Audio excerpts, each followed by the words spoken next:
Lucky timing for you. Oh, Jeremy's is a little bit bigger though. That's a laptop though.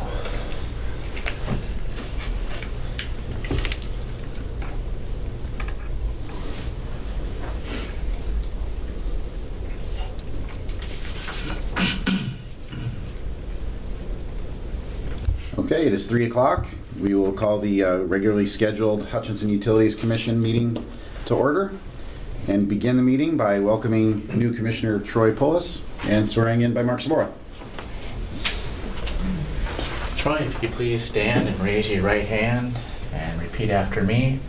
I, Troy Pullis, I, Troy Pullis, do solemnly swear do solemnly swear that I will support the Constitution of the United States, that I will support the Constitution of the United States, the Constitution of the State of Minnesota, the Constitution of the State of Minnesota, and that I will faithfully discharge the duties and I will faithfully discharge the duties of the office of Hutchinson Utilities Commissioner of the Office of Hutchinson Utilities Commissioner for the City of Hutchinson, Minnesota, for the City of Hutchinson, Minnesota, to the best of my judgment and ability, to the best of my judgment and ability, so help me God. so help me God. Congratulations, welcome. Thank you. Officially part of the board. Thank you. Next on the agenda, if anyone has a conflict of interest, now would be the time to declare. None? I have none.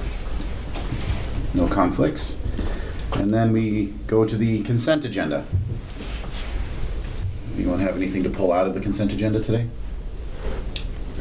I'll make a motion to approve the consent agenda. I'll second.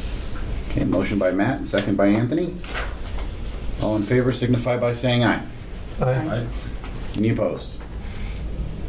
Motion carries. And straight to the financial statements. Jared. I can get started. I don't really have a lot on the electrical side. It's pretty close to what it was last year. You'll notice revenues were down a little, mostly because sales per resale is still down with both the contract for the unit down. On the gas side, you'll notice my one note that was up a lot due to billing Heartland Corn for that interconnect station. So it's $752,000.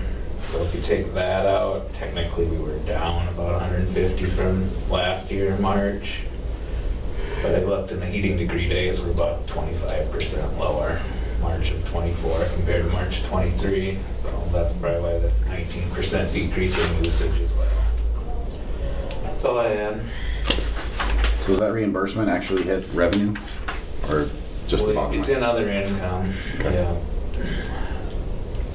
Cash will hit April, which should hit this month. So it's in a receivable at the month end for March, so we'll be getting the cash in April. Yeah, they paid last week, I think. So yeah, cash will go up in April.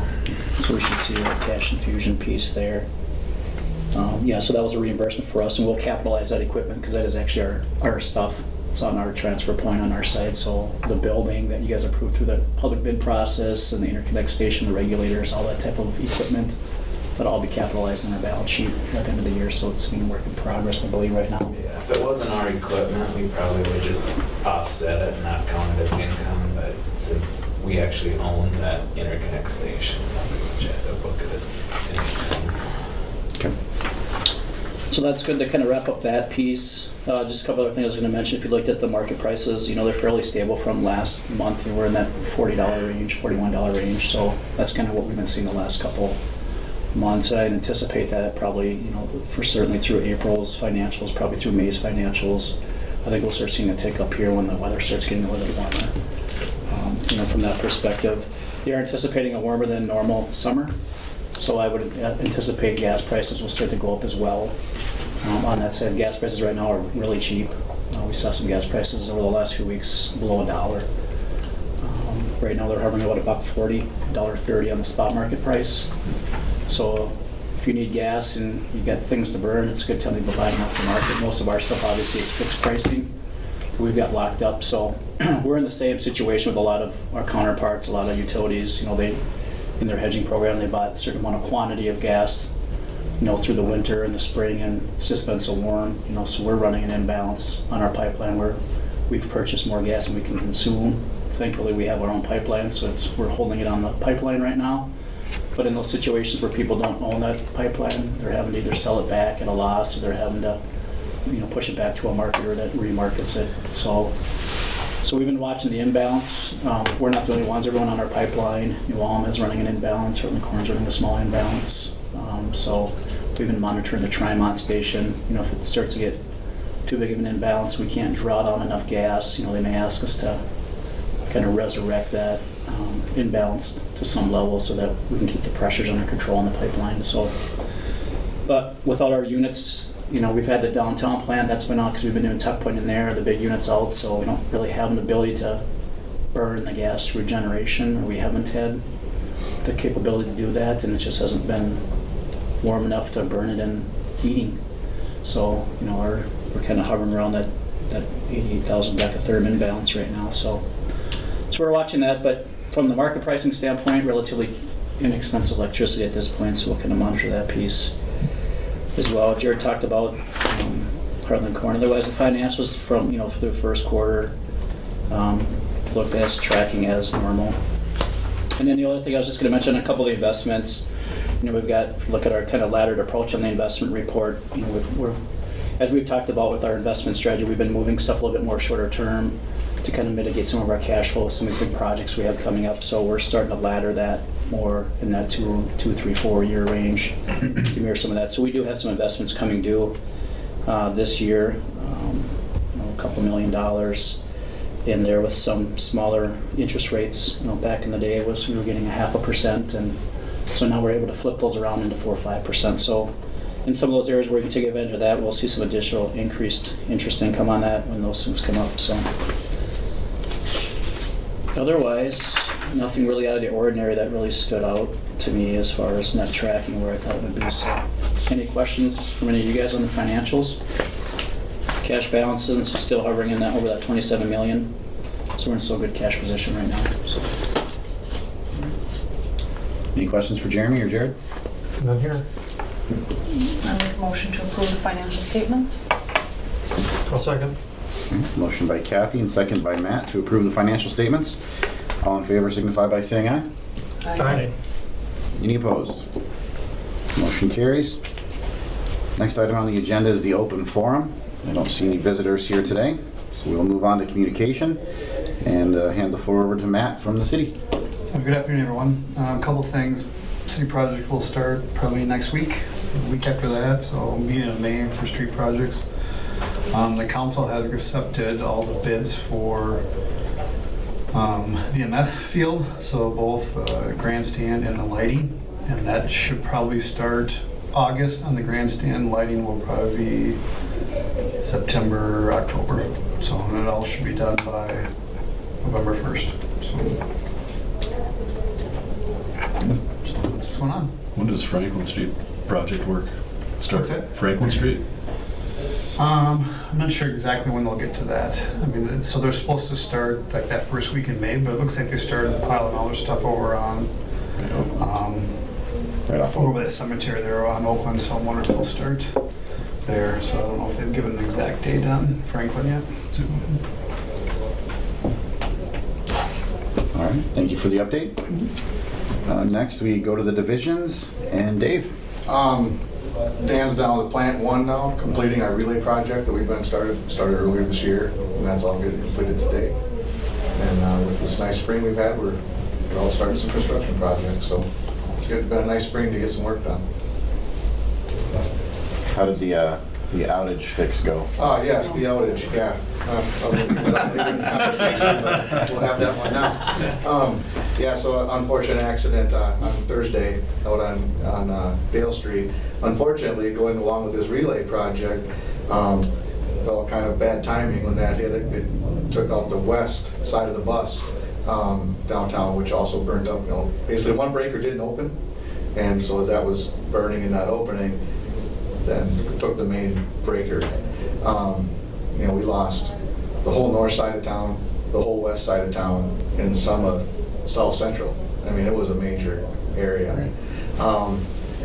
But I think that all in all, obviously, we made the area safe as quick as we could for the vehicle that was over top of the conductor, the wire there on Dale Street, and then getting a new breaker installed. We had to change the breaker out and make sure that was working in working order. So really in 53 minutes, I think, we had the power back on. So, I mean, it was a scramble, but the guys did as good a job as they could. So it was just unfortunate timing with the one incident.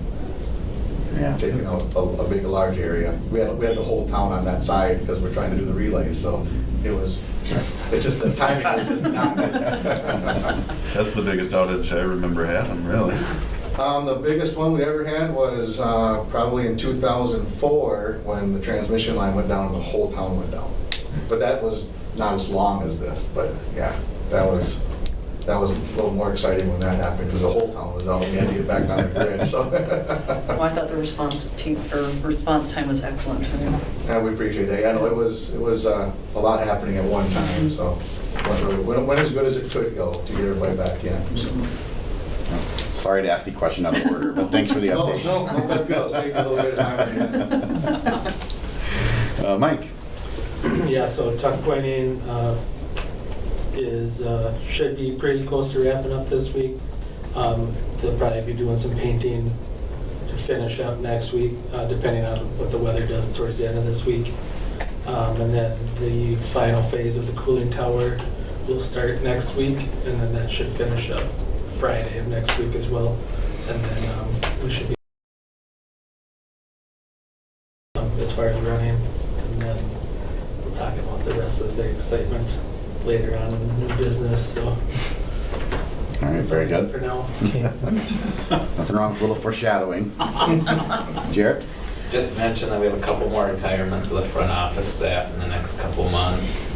We have an offer accepted on Monday for someone to start probably in the next month.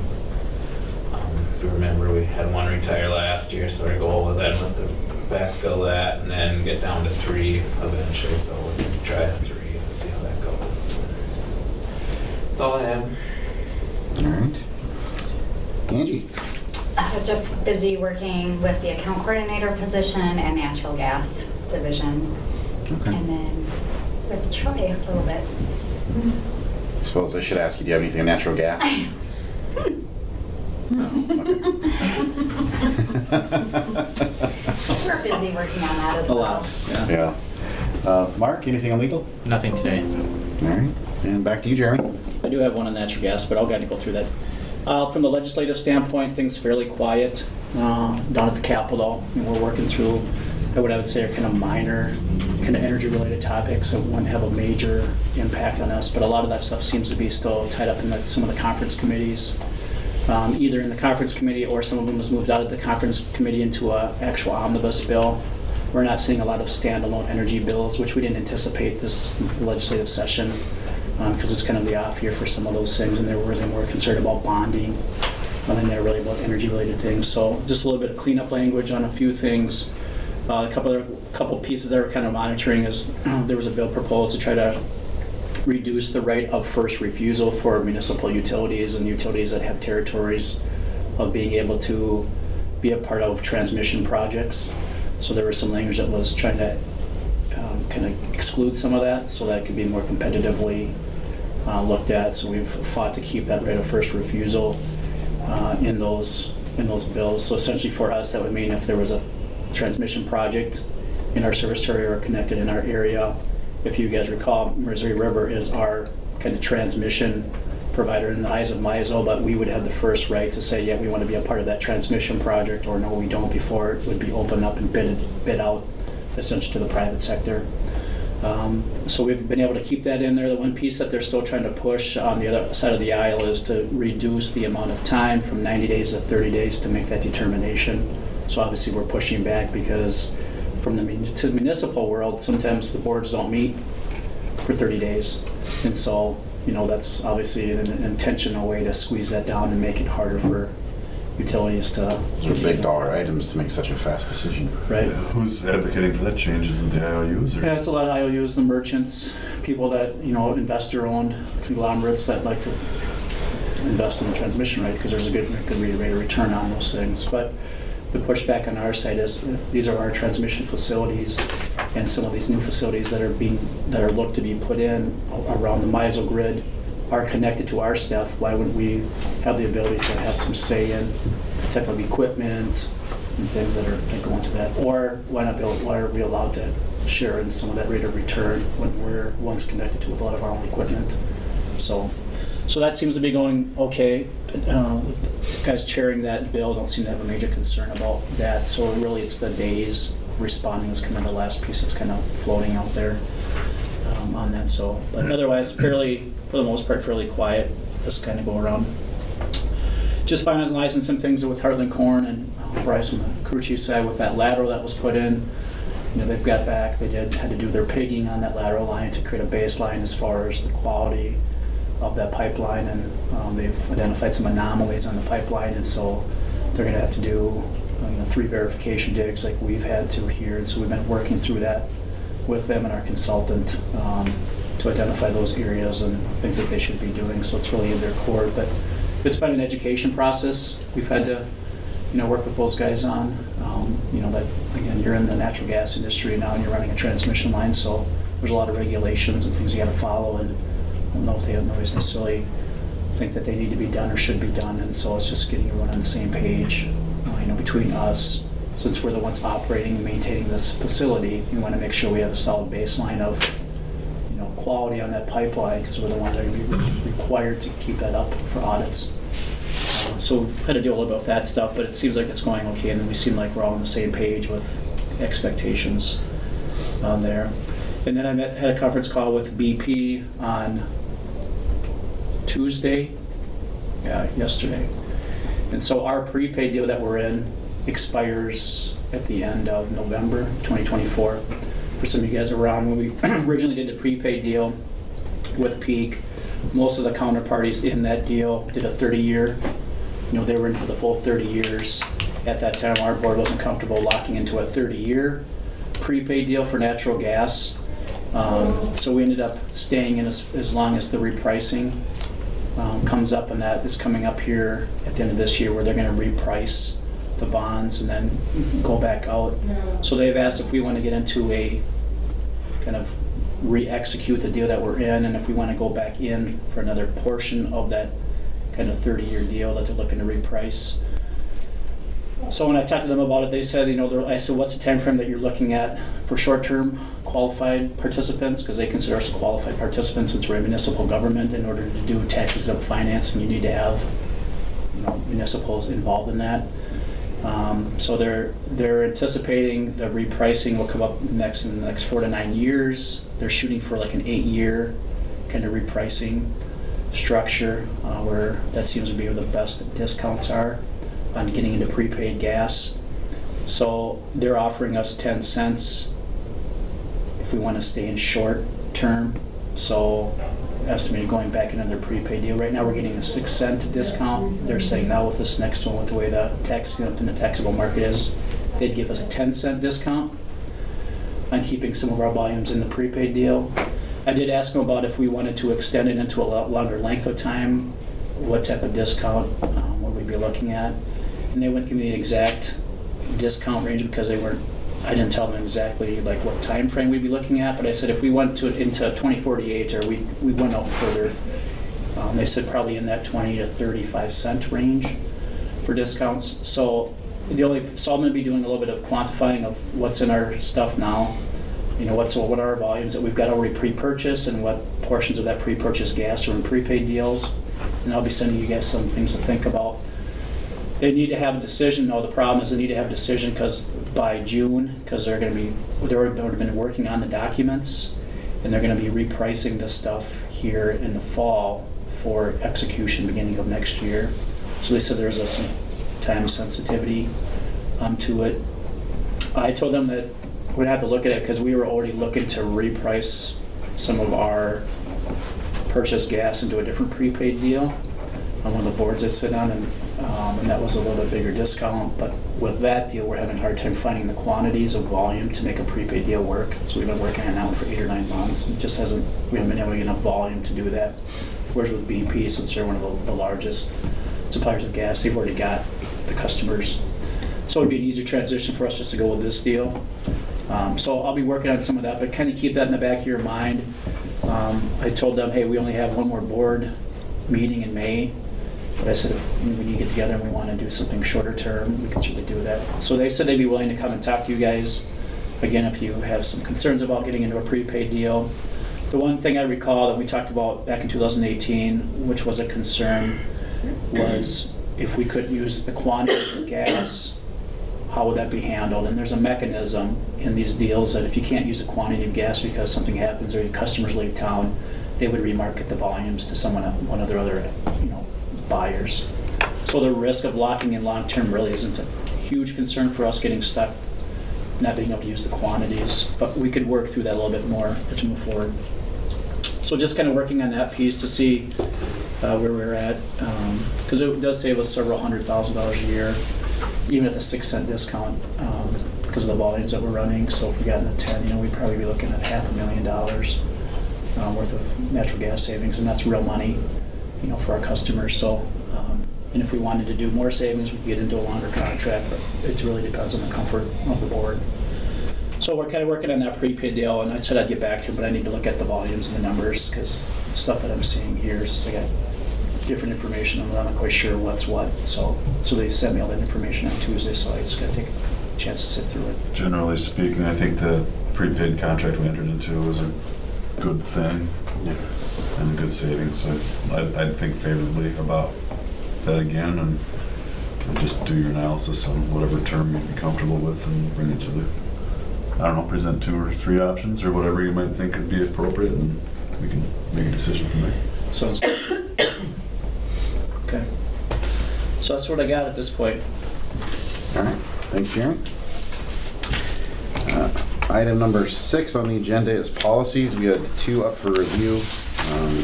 Nothing to change, nothing to approve. So 7 is unfinished business, of which we have none. So new business, 8A, approval of the Highland Park Industrial LLC Natural Gas Transportation and Commodity Purchase Agreement. That's yours, Jeremy. Yep, so as you'll note, this is obviously the HGI TDK commodities agreement that we approve every year.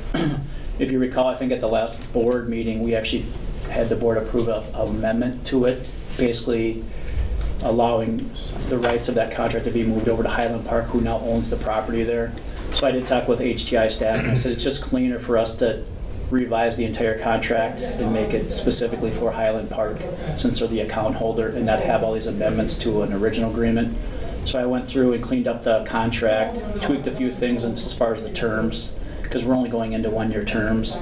So we were, I'm taking out some of the language that says you can get into multi-year deals. We're just not going to do that because we don't know where that park will be long term. So that's what's in front of you today. Their contract is up at the end of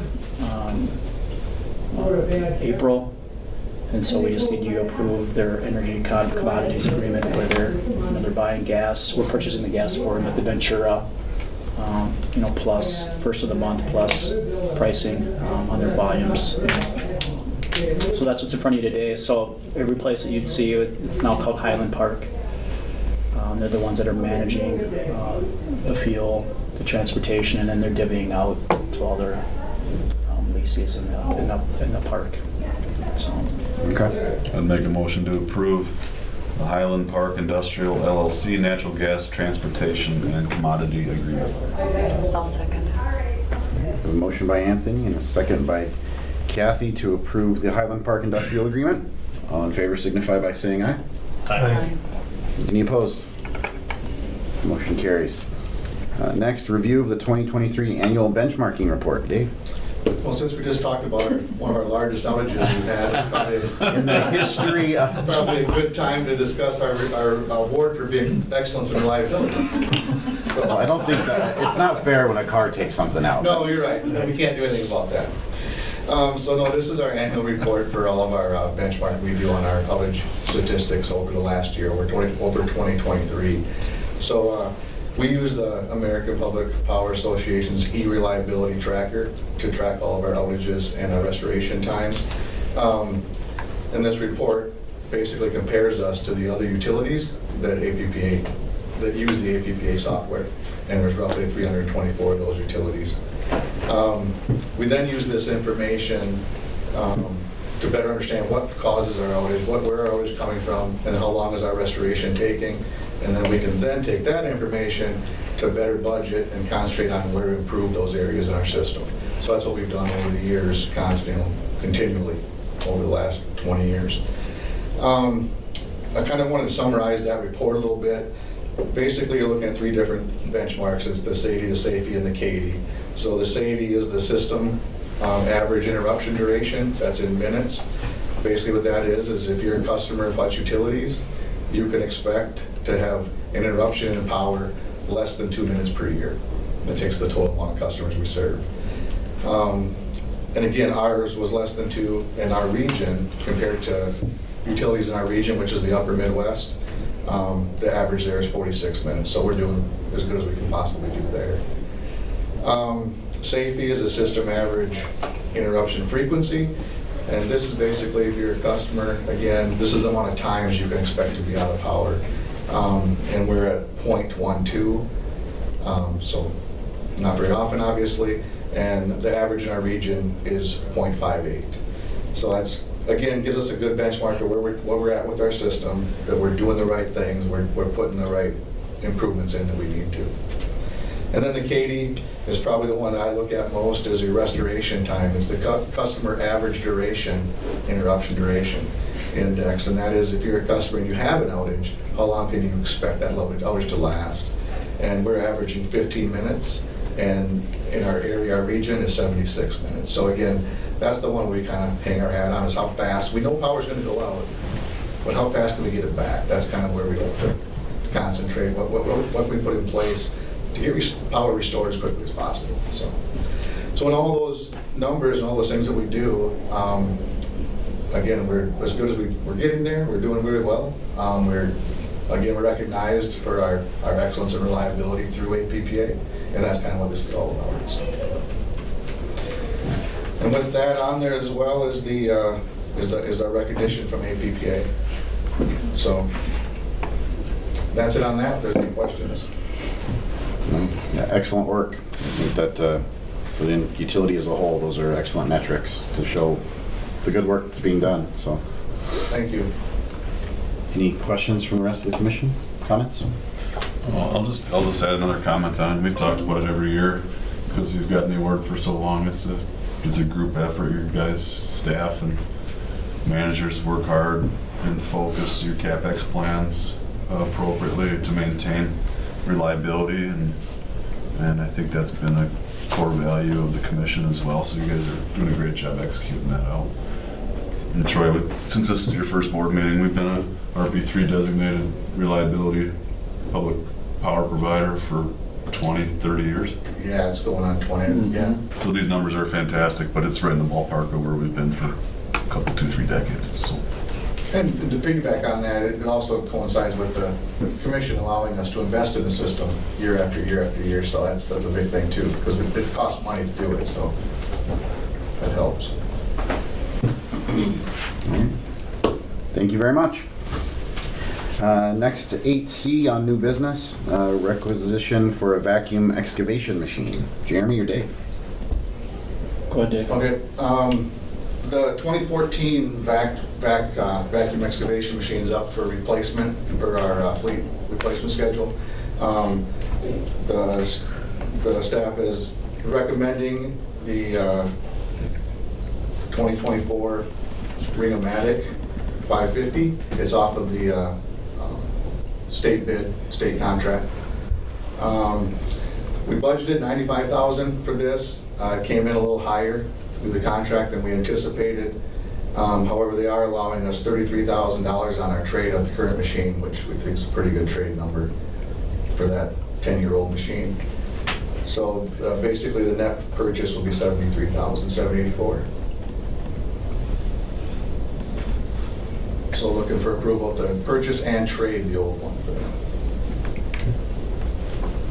I'll make a motion to approve requisition 9876. I'll second. Motion by Matt and second by Anthony to approve number 009876. All in favor signify by saying aye. Aye. Any opposed? Motion carries. 8D is the approval of the sale of surplus equipment. Dave. Because this seems like a long list of things that we have to now sell or dispose of. However, we have to keep in mind these are trucks and things we started purchasing back in '22 that are finally arriving. And That's true. Yeah, so they're starting to arrive, and so I'm looking to kind of get this all kind of cleaned up. When those do arrive, we can then start putting on for sale the older trucks and equipment back on gov deals and kind of get our fleet back in order over the last, waiting for this equipment to arrive. So that's kind of the list of equipment, of the trucks and some equipment to sell. Also with that, there's some materials. We will be going through our shop this year and doing some cleanup. There's a lot of obsolete items through our back shop that we're looking to either sell or dispose as well. And they're just things that have been saved over the years. And if there's value to them, we'll put them on gov deals, and try to get some value out of them. So we're looking for the okay to dispose or sell the surplus equipment.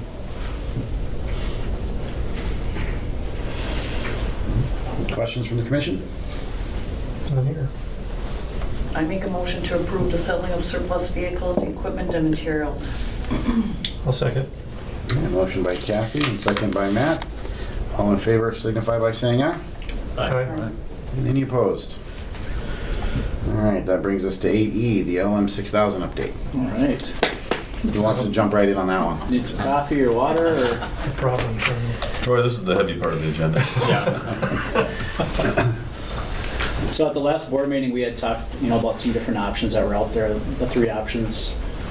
One is try to put our old mid shaft back in. That was supposed to be going on getting an NDT. Option 2 was get an aftermarket mid shaft, and then option 3 was looking at an engine exchange. The two pieces that were really the sticking point, I think, from the board's perspective is, one, before we make a decision, is this thing going to be insurable? If we go with option 1, what's the insurability of it from the league side and from our kind of our equipment boiler coverage vendor, Hartford Steam? And then 2, just from a risk perspective.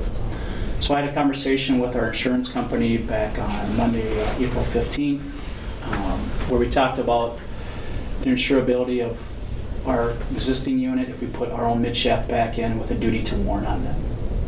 So from Hartford Steam's perspective, I'd ask the question, do you guys deal with this duty to warn in your industry? Because these guys are the experts in these aeroderivative engines as far as insuring these things. They've actually pulled people out of the field and into the insurance side of things that know these types of units.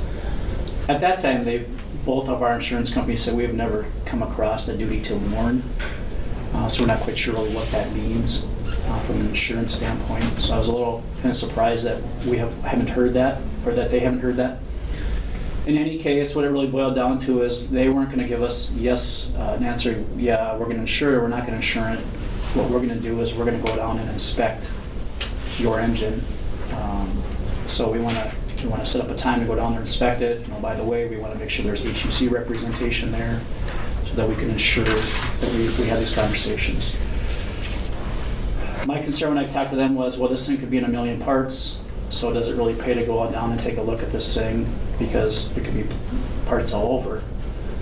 Their response was, we'd actually prefer seeing it all tore apart because we can get a good look at the inner workings of this unit. So from their perspective, that's kind of where they were at. They weren't going to give any determination on insuring it until they actually had a physical ability to look at it and talk to the OEM about the condition and some of those things. While that piece is going on, we had talked with GE about the midshaft and where's the midshaft at in relation to the eddy current test, the NDT test that was going to be performed on it at the last meeting. So their response to us was, we sent it out to a vendor. The vendor sent it back saying, we can't do an eddy current test on this engine. So they sent it to a second vendor. They came back from the second vendor. They said the same thing. So they then proceeded to go in-house to their engineering staff, which are their subject matter experts in the field. And they said, well, we can tell you why they went look at it, because you need to polish the midshaft before they'll do an eddy current test on it. And if you polish the mid shaft, you're going to reduce the thickness of the splines, making it inoperable to put back into service. So obviously our concern was, well, why didn't you tell us that, or why didn't you have that conversation internally before you sent this thing out to various vendors? Our consultant, on the other hand, said that should have been known right away, that it was an out-of-the-box inspection, that there were other tests that could be performed to give us the health of that mid shaft, and why those weren't being proposed is a concern for them. So where GE stands really on the mid shaft is, hey, we can't do an eddy current test.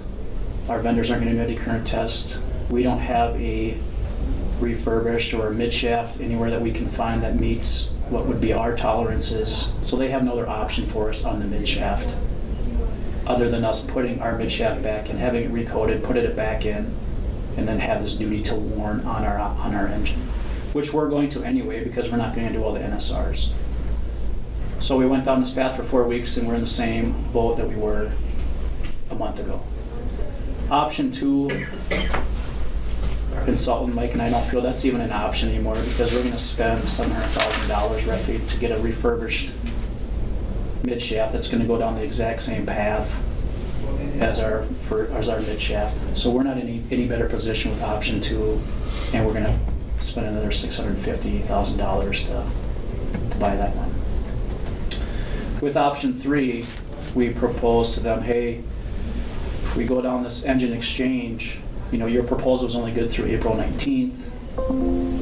Can you extend that proposal? Because we would need time to really look at that option relative to the latest information that we found out on our mid shaft that it can't be tested. So we're still waiting on a final proposal on that one. We were hoping to have it today. But the general numbers that they're talking about with the engine exchange now, if you recall from a month ago, with an engine exchange, it was going to be $4.4 million. They were going to give us $800,000, $860,000 in credit for the oil leak repairs that they would do. So it was going to cost us, on top of the $800,000, another $3.5 million for that engine. They're now saying with the revised proposal, what they found out as they've inspected more of this engine that they would be exchanging with us, what they've found out is our low pressure turbine is in better shape than the one in the engine that they would provide us. So they would essentially give us an additional credit of $800,000 to $900,000 on the engine exchange, because it'd be using our LPT, or our low pressure turbine. So that would take that potential option down to $3.5 million in total outlay of cash for us. So we're waiting on that proposal. What they have told us is I think we can hold it for another couple weeks. We can put a hold on it so it doesn't go out into the market, or that we don't push out things to their other customers that this thing is available. I did have a conversation, and Mark came up and we had a conversation about really the options we have as far as purchasing an engine exchange. So really the 2 viable options we have are, we either have to go through a bidding process on that option, or on that engine, which would probably be a month, at least a month for us to go down that path. Or they can put it on a cooperative purchasing agreement, or organization, or consortium. And so I'd ask that question of them: are you willing to put it out there, or have it bid onto a government contract on this Minnesota's agency, a cooperative purchasing program, or Texas's purchasing program, since you're down in Houston and this is where this thing is at? And they said that would be a viable option. They're running that past the powers that be at GE on their willingness to do that. He thinks that would be a viable option, that they would bid it out there based on our request for qualifications and what we're looking for. That's a potential option as well on that. So we're still waiting on that confirmation piece. I did send you guys a couple of emails before you got in. I don't know if you had a chance to read those. I do think there's a differencing of opinion. Our consultants are saying they think we need to really have a conversation with Hartford Steam about the viability of putting our mid shaft back in. Because I think there's a argument to be made that outside of the eddy current test, there are other things that they could do to ensure that that's a viable option, our own mid shaft. the lack of, which we talked about last month, the lack of facts from them, the lack of evidence that they've ever put a midshaft back in service that's had a major issue is a concern for them. So there's just some concerns, at least from our consultants, of things that maybe not everything has been done that could be done, and really that we can make a strong argument with Hartford Steam that this engine's going to be in better shape going back in service than it isn't. At the end of the day, I'd ask the question, if we went with an engine exchange and it had a 2-year warranty on it, would Hartford Steam be more apt to insure the engine? And their response is, well, we'd still want to go down and look at the engine that you're buying and look at why we're switching to LPT from HUC to this new one and inspect that one before we would insure that one or not insure that one. So I think in either case, whether we put our midshaft back in our own or we do an engine exchange, Hartford Steam wants to go inspect the engine before it comes up here. They may inspect it while they're up here as well, but they want to see the condition of either of these engines before they'll give us a definitive answer on insurability. Can we get an answer from Hartford before we have to make a decision on purchase?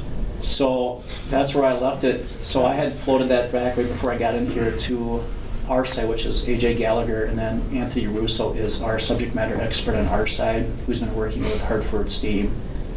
And my question to them is, can we set up a call and can we talk about your willingness on Hartford Steam's side to tell us that they would insure that before we make a purchase? So we kind of have this chicken or egg going on. I don't know that if we're going to get that, but can we have something timely where they could go down and inspect it fairly quickly and give us their opinion on, yes, we would insure this thing? I'm curious on why there's some suspicion on their part of the new one or the replacement one. If it's coming with a warranty from GE, they insured ours previously. So without a duty to warn and a warranty, I don't understand why they'd have such a question about that. So I haven't talked to them directly. What I can glean from them, so the warranty helps. 2-year warranty helps create the argument that GE will stand by something for a while. The other piece I think from Hartford Steam on the insurance side is, which doesn't help our case, is the fact that we're using some of our parts into the new engine. So from an insurance standpoint, if you're already concerned about our engine, about whether you're going to insure it or not, and now we're taking out parts of ours that are in better shape than the engine you're buying, that creates an air of concern and risk from Hartford Steam's standpoint, that they want to make sure that before they give a concrete answer on these engines, that they have the ability to visually inspect them. So I think it's more of a due diligence on their standpoint. It doesn't mean that they won't insure it, but I think there's just a lot of this conversation going around about that, because they also, in their response, they said, we want to be able to have a conversation with the OEM about, you know, the health of these engines. Is this normal wear and tear? Are there things that are your, you know, they want to get to know this. Are your tolerances tighter than they really need to be? And have that kind of context in those conversations. So I don't, at this point, until we have a conversation with someone from Hartford, I don't get the impression that they're gonna make a decision without visually looking at either option that we would go. Certainly, the 2-year warranty helps our argument on the engine exchange. All the documentation, hey, has this been serviced by the OEM? All the documentation, is that stuff in solid grounds? And Mike has asked for that information. Hey, give us the latest bore scope on the engine exchange. Give us all your documentation that shows that this thing has been serviced and kept up. All those things play well into making a strong argument that the engine exchange is an engine that would be good and insurable. Of course, I think we could also say that, generally speaking, on R2, hey, we're doing NSRs. You know, we're putting in a tune of almost $2 million into our engine. So we're kind of caught in this kind of gray area here of, and no one's real committal yet on what they really want to. So I haven't quite got the insurability question answered for you guys. I think we still got to figure out where really Hartford Steam's position on that piece is going to be. And then if we, again, then the other piece, and we have the duty to warn on it, you know, from an internal organizational standpoint, do we want to be there?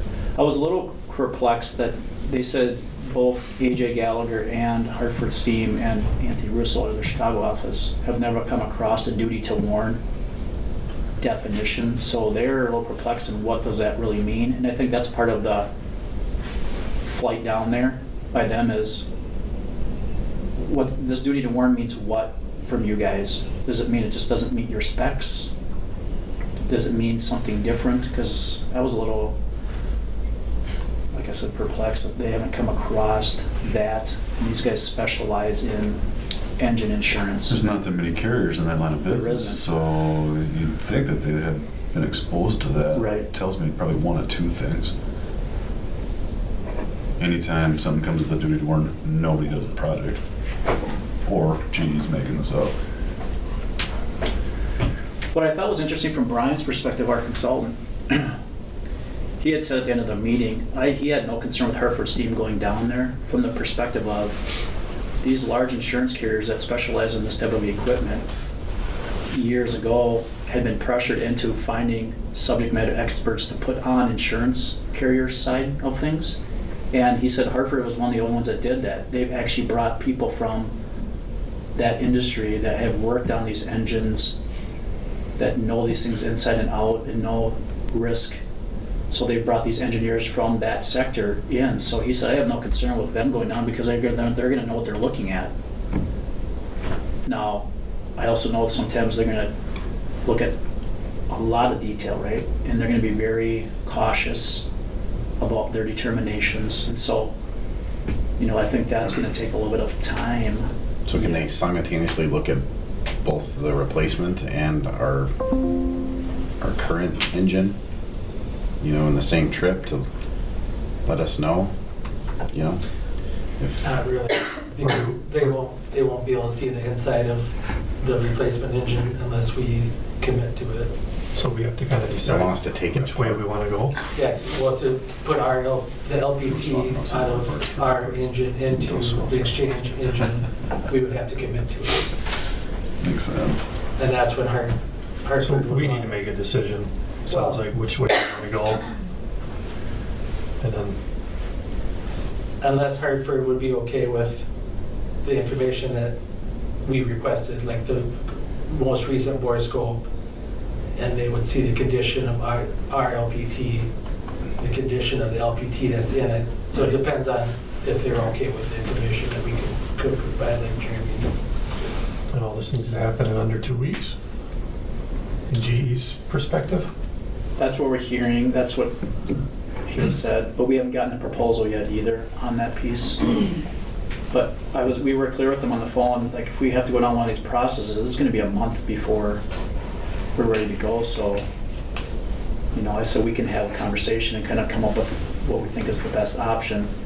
But, and I think we can only take his word for him saying, you know, I'm trying to leverage with the people that make the decision and trying to hold this as long as we can, so. I mean, the key factor for me is that we need to have some sense that insurance is going to insure this thing before we can pull the trigger. What happens if they don't? Well, that's a risk we're gonna run. We just had that conversation too. We could go down the engine exchange route and they could say we're not gonna insure it either. Right. I can't get that answer out of them at this point. That's why we probably need to have a call and say, if we go down this engine exchange, will you guarantee it? Of course, their response is, well, they're gonna wanna see that engine, which means the only way they're gonna see it is if we decide that we're gonna buy it. Because otherwise, they're not gonna spend their time going to look at an engine exchange unless we say we're looking at it. Yeah. So again, we're trying to get, you know, we're getting these carts before the horse with some of these people, and Yeah. so it's a tricky situation. And then to Mike's point, they're not gonna have, that engine exchange isn't gonna be opened up unless we say we're gonna buy it. And if we say we're gonna buy it, then they're gonna replace the LPTs. They're not gonna do it otherwise. So our consultant's recommendation is we need to try to figure out the insurance side. We need to get on the phone with Hartford Steam specifically and try to make the case one way or the other to get a definitive answer, but I've also worked with these companies long enough that it's about risk exposure for them, right? And Yeah, and I understand that. so,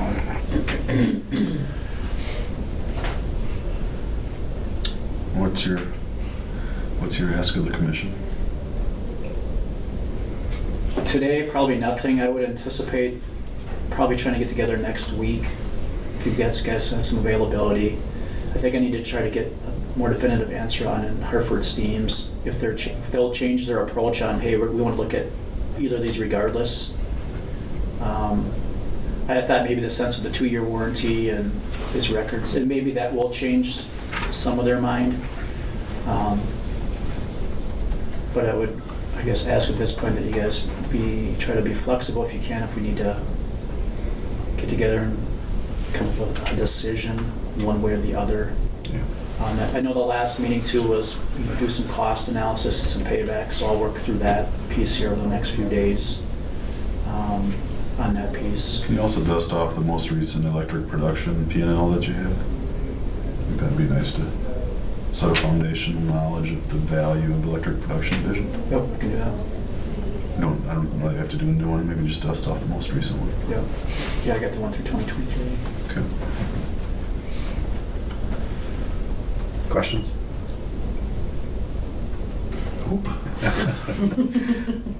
But I think it's important that we do make ourselves available next week to meet and try to find a path that works. So if Angie, you can coordinate that. I will. It's a tough one. Also, I mean, this is a bigger decision, and it's going to be an awkward one no matter what.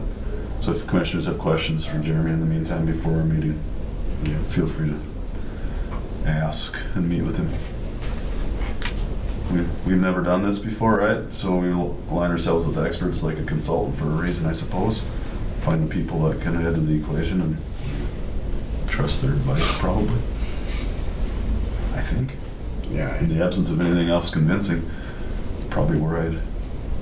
It's a lot easier when the experts we hire would agree with the GE folks, but obviously they're at opposite ends on this. So insurance is an important piece of this, and if they've got experts that can clarify for us, then that's helpful.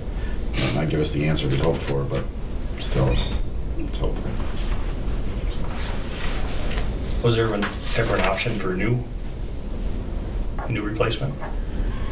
So for a new one, we'd have to go from a PA model to a PC model, which is their new one. And we looked at that originally back, was it September, October, and that was about a $16 million piece. We'd have to retrofit some things. The other piece that came into a newer version is we'd have to do a re-permitting of our NPCA permit, and that could take 6 to 9 months, 11 months. With the PA exchange that we're looking at, and this one just came out of their lease program. This was not an option back in the fall of last year. With a PA exchange for a PA, it limits the amount of permitting modifications we have to do, and it's a fairly quick update as far as our permitting. So anything different than what we currently have will trigger us to redo permitting. That takes a while. And so the longer those things go on, the more subject we are to some of our contracts we have in place, because we're selling capacity off these engines. So the longer this goes out, the more then we have to either buy capacity, or those customers have to buy capacity and then kind of essentially bill us for that. So there's a cost component to that as well, which I have communicated to GE, and basically that's they don't need to know that, but. So we've locked up, so we've taken things on our side, we've done some things to give us a little bit more time through the summer with our contracts that we have in place with customers. So we've got a little bit of time, but that's going to come and go fairly quickly too, the way this has already been going. And then with an engine exchange, that would take some time now with that, to transfer the LPT into the new unit, review it at the shop, haul it up here, put it in service, test it, commission it. So you're a month on that realistically, probably. Best case. Right, best case. So you're already into May, June by that time. At the time you make this decision. So That's a good question, Troy, and that was one of the first few options that we considered, was just buying a different unit. But the price difference, the sticker price, in addition to the cost of backfilling the contract that we already have in place, made us go this is. And it is Preferred route. older technology as well. This PA model is an older technology. And the piece that we also found out later on with the PC model, after they actually did more inspection on it, was it was in worse shape than our model that we have. So not only, yeah, so. And it all started with an oil leak.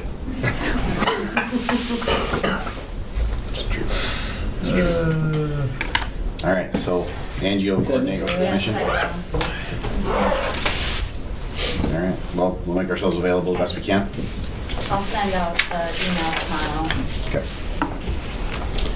Anything else, Chairman? That's it. That concludes the agenda. Motion to adjourn? Second. We have a motion and a second to adjourn. All in favor signify by saying aye. Aye. Any opposed? Motion carries. We're adjourned.